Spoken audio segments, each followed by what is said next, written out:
ఎవడు ఈ ప్రపంచంలో శాంతిమయుడు అని అంటే ఏ కోరిక అతనికి ఉండకూడదు.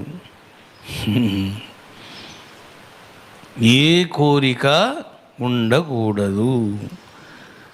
నాకు కొడుకు కావాలి అనేటువంటి కోరిక కలిగింది, మరి ఎంత కష్టపడవలసి వచ్చింది, ఎంత ఘోరమైన తపస్సు చేయవలసి వచ్చింది. అందుకనే బుద్ధుడు చెబుతాడు, కోరికయే నీకు దుఃఖము. కోరికను విడిచిపెట్టు. ఏ కోరిక వద్దు నీకు. భగవంతుడు నీకు ఏమి ఇచ్చినాడో దాంతోనే ఆనందంగా ఉండు. ఇంకా నాకు అది కావాలా, ఇది కావాలా, ఇది పోవాలా, అది పోవాలి అని ఏం ఘోరమాగా.